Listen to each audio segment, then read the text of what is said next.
नमस्कार, बहुत बहुत स्वागत आपका न्यूज 24 पर। मैं हूं आपके साथ पूजा राठौर शर्मा। और चलिए अब बात करते हैं पीएफआई को लेकर। जी हां, देश के सबसे विवादित संगठन पीएफआई को लेकर बहुत बड़ा खुलासा हुआ है। जांच में सामने आया है कि पीएफआई बिहार में टेरर हेडक्वार्टर बन चुका है और इसके लिए 15,000 नौजवानों को ट्रेनिंग भी दी जा चुकी है। कई वीडियोस ऐसे सामने आए हैं जो पीएफआई की मंशा पर सवाल उठा रहे हैं।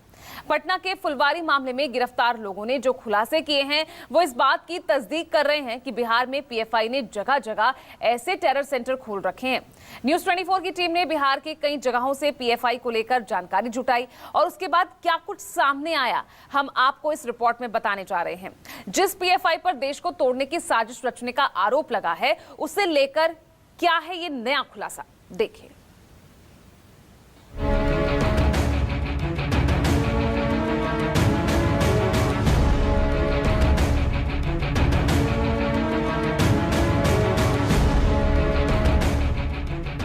मोबाइल में जितने चैट्स हैं, फेसबुक लिंक से जितने वीडियोस यूट्यूब पे लोड किए गए हैं वो भड़काऊ, उन्मादी और एक विशेष धर्म के अगेंस्ट है।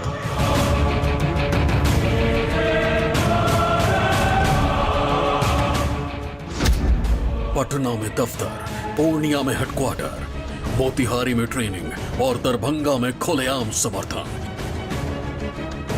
ये पीएफआई का बिहार को लेकर वो प्लान है जिसने सुरक्षा एजेंसियों के कान खड़े कर दिए हैं। खुलासा हुआ है पीएफआई ने 2016 में ही बिहार में अपनी जड़ें बिछानी शुरू कर दी थी, मगर किसी को कानो कान खबर नहीं लगने दी। हालांकि पटना के फुलवारी मॉड्यूल का भंडाफोड़ हुआ तो होश उड़ गए, क्योंकि पीएफआई ने बिहार के 40% जिलों में अपना जाल बिछा लिया है। कजवा हेल्थ करके जो सोशल पोस्ट मिला था उस पर कल हम लोगों ने एफआईआर किया था और जो एडमिन था उसको हम लोगों ने जेल भेजा था।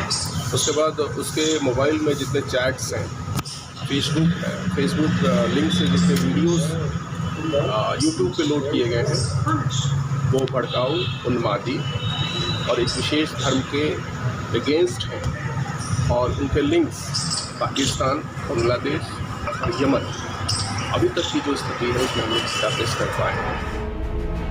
सिमी का लेटेस्ट वर्जन कहा जाने वाला पीएफआई अपनी साजिशों को परवान चढ़ाने के लिए बिहार को सॉफ्ट ठिकाना मान रहा है। खुलासे के मुताबिक देश विरोधी मुहिम के लिए बिहार के 15 जिलों में कैंप ऑफिस खोले गए। इनमें 15,000 से ज्यादा मुस्लिम युवाओं को हथियार चलाना सिखाया गया। पीएफआई से ऐसे लोगों को जोड़ा गया जो या तो बेरोजगार हैं या फिर अनपढ़। अतहर परवेज और अरमान अली ने पूछताछ में पीएफआई के हेडक्वार्टर का भी खुलासा किया है। पीएफआई से जुड़े अतहर परवेज और अरमान मलिक ने पूछताछ में कई बड़े खुलासे किए हैं। दोनों को पुलिस ने रिमांड पर लिया था और इस रिमांड पर लेने के दौरान दोनों से आमने सामने करके जब पुलिस ने पूछताछ शुरू की तो यह पता चला कि दोनों ने अब तक बिहार के अलग अलग ट्रेनिंग कैंपों में 15,000 से ज़्यादा नौजवानों को आतंक की ट्रेनिंग दे चुके थे। इसके अलावा इन लोगों ने 12 जगहों पर अपने सेंटर बना रखे थे और इनका मुख्यालय बिहार के पूर्णिया जिले में बना रखा था। जिस पूर्णिया को बिहार में पीएफआई का हेडक्वार्टर बताया जा रहा है, वहां पुलिस की एक टीम ने छापेमारी की। इस दौरान ऑफिस तो बंद मिला, मगर वहां एक रजिस्टर पुलिस के हाथ लगा। सूत्रों के मुताबिक इस रजिस्टर में उन लोगों के नाम और नंबर हैं जो वहां आते जाते थे। अब जांच टीम इन लोगों के रिकॉर्ड खंगालेगी ताकि ठोस सुराग मिल सके। संकेत मिल रहे थे कि आपका साहब पीएफआई या एसडीपीआई ये सभी लगातार काम कर रहे हैं। पीएफआई एसडीपीआई के माध्यम से या उससे पहले सिमी के माध्यम से काम कर रही थी और अगर सूचना तंत्र हमारी सही होती तो ये फुलवारी शरीफ में और इतना बड़ा नेटवर्क आज नहीं होता। अतहर परवेज और अरमान अली से पीएफआई की फंडिंग को लेकर भी सवाल किए गए। सूत्रों के मुताबिक इस दौरान पीएफआई के बैंक अकाउंट में करीब 90 लाख रुपए के ट्रांजैक्शन किए जाने का सबूत मिला। आशंका जताई जा रही है कि हवाला के जरिए पीएफआई को रुपयों की फंडिंग की जाती थी और इनके कनेक्शन विदेश में बैठे कई लोगों से हैं। बताया जा रहा है कि यह फंडिंग बांग्लादेश, पाकिस्तान और यमन से हो रही है। तुर्की से भी फंड मिलने की बात जांच में सामने आई है। हिंदुस्तान के किसी क्षेत्र में जाके बहुत बड़ा इंसिडेंट करेंगे और ISIS खुर्सान के साथ इनका मिलता हुआ पूरी इंफॉर्मेशन अभी लगभग सेंट्रल एजेंसी को मिल चुकी है।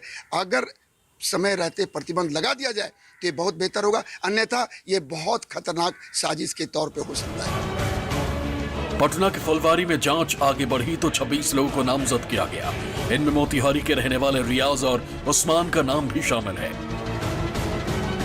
जिस रियाज की जांच एजेंसियां तलाश कर रही हैं, उसका पुराना वीडियो सामने आया है। इस वीडियो में रियाज कई लड़कों के साथ देखा जा रहा है। दावा किया गया है कि रियाज नौजवानों को ट्रेनिंग दे रहा है। इन सब लोगों के PFI से जुड़ने का दावा भी किया जा रहा है। पहले तो ट्रेनिंग साधारण दिखती है, मगर इसके बाद लाठी चलाना सिखाया जा रहा है। खुलासे के मुताबिक NIA के रडार पर आते ही रियाज फरार हो गया। हमारे पास स्ट्रॉन्ग टेक्निकल एविडेंस है, साइंटिफिक एविडेंस है, सर्कमस्टेंशियल एविडेंस है, वर्बल एविडेंस है, विजुअल एविडेंस है कि इसके खुद ट्रेनिंग सेंटर में जाने, ट्रेनिंग देने और ट्रेनिंग लेने, इन तीनों के साक्ष्य पुलिस के पास मौजूद है। दरभंगा से आई ये तस्वीर देखिए। पुलिस के एक्शन पर PFI से जुड़े लोग सड़क पर उतर आए। सरेआम PFI का झंडा लहराया गया। पुलिस की कार्रवाई को गलत बताया। साथ ही दलील दी कि जिन लोगों को गिरफ्तार किया गया वो PFI नहीं बल्कि SDPI के सदस्य हैं। हालांकि PFI के बचाव में दरभंगा की ये तस्वीर बहुत खतरनाक है, क्योंकि जांच एजेंसियों को कई सबूत ऐसे मिले हैं जो PFI के बिहार मॉड्यूल की तरफ इशारा करते हैं। लगातार गिरफ्तारियां हो रही हैं और छापे मारे जा रहे हैं। बिहार के डिप्टी CM इस वक्त हमारे साथ है। सर, ये बताइए कि PFI का जो नेटवर्क बिहार में सामने आ रहा है, क्या कहेंगे? उस पर तो बिहार सरकार और बिहार की पुलिस ने कड़ी कार्रवाई की है और यह कार्रवाई को एक दिनों में नहीं होती है। लगातार जो बिहार पुलिस है और जो इसके इंटेलिजेंस की एजेंसियां हैं, जो केंद्र सरकार की एजेंसियां हैं, सभी मिलकर लगातार इन सारी चीज़ों को ट्रैकिंग ये कर रहे थे और उसी का ये परिणाम है कि पूरे नेटवर्क को हम सबों ने ध्वस्त करने का काम किया है। और यहाँ तक कि नहीं, जो पूर्वोत्तर बिहार है, जो हमारा उधर का क्षेत्र है, वहाँ भी कड़ी कार्रवाई हुई है। बिहार में PFI के मंसूबे खतरनाक हैं, इसलिए ATS और NIA की भी एंट्री हो गई है। माना जा रहा है कि दानिश ने कई ऐसे राज छिपा रखे हैं जो PFI के मुस्लिम राष्ट्र के एजेंडे को बेनकाब कर सकते हैं। आपको बता दें कि अतहर परवेज और अरमान अली की गिरफ्तारी मरगूब अहमद दानिश उर्फ ताहिर के पकड़े जाने के बाद हुई है। आप सीमांचल से आते हैं और सीमांचल में जिस तरीके से बांग्लादेशी घुसपैठ जो है वह एक नई मुसीबत बनते जा रहे हैं, आपको लगता है? नहीं, उसको तो हम सबों ने कमज़ोर करने का काम किया और हम तो जब हम सब अखिल भारतीय विद्यार्थी परिषद में थे तब विदेशी घुसपैठ और बांग्लादेशी घुसपैठ के खिलाफ में लड़ाई लड़ते रहे। और हम जिस दल से आते हैं, भारतीय जनता पार्टी, तो हमेशा विदेशी घुसपैठ के खिलाफ लड़ाई लड़ी है, चाहे वो बांग्लादेश से हों या किसी भी देश से आए हों। जो इस देश के नागरिक नहीं हैं उन्हें तो अपने देश वापस जाना पड़ेगा। SSP ने जिस तरीके से अपने बयान में तुलना किया था PFI और RSS को लेकर, नहीं, उस पर तो स्पष्टीकरण उन्होंने दिया है और DGP ने उनसे कुछ जानकारी मांगी है कि किस उन्होंने इस तरह का बयान किस परिस्थिति में दिया है, तो जवाब आने दीजिए। यानी मांग जो थी बीजेपी की कि SSP को हटाया जाए, तो बीजेपी क्या अपना कदम पीछे है? सरकार सभी मामले को गंभीरता से देख रही है। किसी भी संगठन के प्रति कोई भी नकारात्मक टिप्पणी निश्चित तौर पर उचित नहीं है और हम सब तो स्वयं राष्ट्रीय स्वयंसेवक संघ के स्वयंसेवक से लेकर अब तक की यात्रा की है। खुलासा हुआ है कि अतहर परवेज कई WhatsApp ग्रुप से जुड़ा था। उन्हीं में से एक ग्रुप था गजवाए हिंद। इसी में मरगूब अहमद दानिश था जो इस गजवाए हिंद का एडमिन भी था। परिवार वाले फुलवारी शरीफ के रहने वाले मरगूब अहमद उर्फ दानिश को जहां पागल बता रहे थे, वहीं जांच एजेंसियों की जांच में कई बड़े खुलासे हुए हैं। मरगूब आलम विदेश भी जा चुका है और उसके टेरर लिंक के लिए न सिर्फ बिहार पुलिस बल्कि अब NIA भी तलाश में जुट चुकी है। अब तक की जांच में सामने आया है कि वो अजमेर से लेकर बिहार ही नहीं बल्कि दूसरे राज्यों में भी उसने अपना लिंक स्थापित कर चुका था और कई ऐसे संगठनों के संपर्क में रहा करता था जो लगातार देश विरोधी कामों में लिप्त हैं। कई लोगों को माइंड वॉश करने के लिए दानिश उन्हें मैसेज भेजा करता था और इस बात की पुष्टि उसके मोबाइल फ़ोन से हुई है। फिलहाल दानिश को भी अब रिमांड पर लेने की तैयारी है ताकि उसके गुनाहों की फहरिस्त की पूरी जांच पड़ताल मुकम्मल हो सके। क्योंकि अरब देशों से भी और कई दूसरे देशों से भी उसके लिंक सामने आ चुके हैं, इसलिए दानिश को रिमांड पर लेकर अब उससे बिहार एटीएस के साथ ही एनआईए भी पूछताछ करेगी।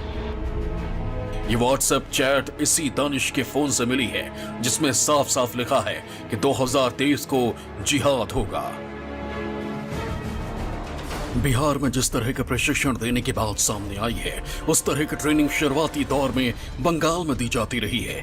इसी पश्चिम बंगाल को केंद्र बनाकर बिहार के सीमांचल पर फोकस किया गया। सुरक्षा एजेंसियां बिहार और बंगाल के अलावा झारखंड में भी जांच का दायरा बढ़ा सकती हैं। खुलासे के मुताबिक पीएफआई ने एजेंडा चलाने के लिए देश भर में अलग अलग नामों पर छोटे छोटे सोशल वेलफेयर ऑर्गेनाइजेशन बनाने की योजना तैयार की है। इन समितियों को स्थानीय रजिस्ट्रार कार्यालयों में पंजीकृत किया जाएगा। इसके पीछे की वजह बताई जा रही है प्रतिबंध लगने का डर, क्योंकि उत्तर प्रदेश सरकार पीएफआई पर बैन लगाने के लिए गृह मंत्रालय को चिट्ठी लिख चुकी है। हालांकि फिलहाल ऐसी कोई पाबंदी नहीं लगाई गई है, लेकिन देश में जहां जहां हिंसा हुई वहां पीएफआई का नाम जरूर चर्चा में सामने आया। पीएफआई पर प्रतिबंध न लगाने का कारण भी यही रहा है कि चूंकि सरकार के पास में, पुलिस के पास में, एनआईए या इंटेलिजेंस एजेंसीज के पास में कोई ऐसा क्लिंचिंग एविडेंस नहीं है कि उनके जो प्रतिबंध लगाने के लिए जरूरी होता है जिस तरह की संस्थाओं। पॉपुलर फ्रंट ऑफ इंडिया के बारे में कहा जाता है कि ये कट्टर इस्लामिक संगठन है। नेशनल इन्वेस्टिगेशन एजेंसी इस संगठन के आईएसआईएस के साथ कनेक्शन को खंगाल रही है। पीएफआई की जड़ केरल के कालीकट से हुई और देश के 23 राज्यों में इसके सदस्य मौजूद होने का दावा किया जाता है। पीएफआई का दावा है कि वो दलित, शोषित और कमजोर की आवाज है, लेकिन इस संगठन की ज्यादातर गतिविधियां मुस्लिमों के इर्द गिर्द होने की वजह से ये कटघरे में रहता है। पीएफआई 2006 में उस वक्त सुर्खियों में आया था जब दिल्ली के रामलीला मैदान में नेशनल पॉलिटिकल कॉन्फ्रेंस का आयोजन किया गया था। 2010 में पीएफआई पर आरोप लगा था कि उसके सदस्यों ने एक मलयाली प्रोफेसर पर हमला किया। 2016 में कर्नाटक के एक स्थानीय आरएसएस नेता की हत्या में जिन 4 लोगों को गिरफ्तार किया वो सभी पीएफआई से जुड़े थे। हालांकि दिल्ली के शाहीन बाग में जब सीए विरोधी आंदोलन हुआ तो पीएफआई की भूमिका सवालों के घेरे में आ गई। यूपी के मुख्यमंत्री योगी आदित्यनाथ ने तो पीएफआई के गज़वाए हिंद मिशन को कभी पूरा न होने की बात भी कही थी। ये नया भारत संविधान के अनुरूप चलेगा, शरीयत के अनुरूप नहीं।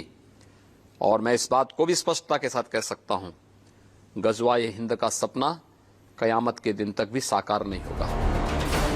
हाल में कानपुर में हिंसा हुई, उसकी जांच के दौरान पीएफआई से जुड़े 3 लोग गिरफ्तार किए गए।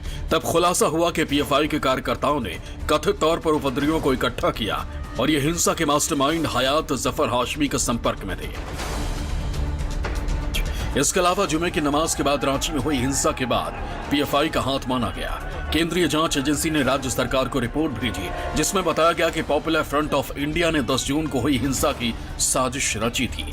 इस बवाल को अंजाम देने के लिए फंडिंग भी पीएफआई की तरफ से किए जाने का दावा किया गया। यह अपने आप में गौर करने वाली बात है कि फरवरी 2019 से पीएफआई झारखंड में प्रतिबंधित है कि इनको फंडिंग करने में चाहे हवाला के माध्यम से हो या और किसी और राजनीतिक और सामाजिक संस्थाओं के द्वारा हो, तो इनको सपोर्ट है। इनके लोग जो हैं बहुत बेहतर ढंग से अपने आप को स्थापित कर चुके हैं और किसी तरह का एजेंसी को शक ना हो, और शक भी होने से वहाँ पे इसको सपोर्ट इतना मिलता है राजनीतिक कि लोग अपने आप दब जाते हैं। पीएफआई पर जिस तरह से देश विरोधी प्रोग्राम बनाने का आरोप लग रहा है उसे एक्सपर्ट्स गंभीर खतरा बता रहे हैं। हालांकि इन सब के बीच सुरक्षा एजेंसियां पीएफआई के अलग अलग मॉड्यूल का खुलासा कर रही हैं। दावा किया जा रहा है कि पीएफआई का बिहार मॉड्यूल पनप नहीं पाएगा।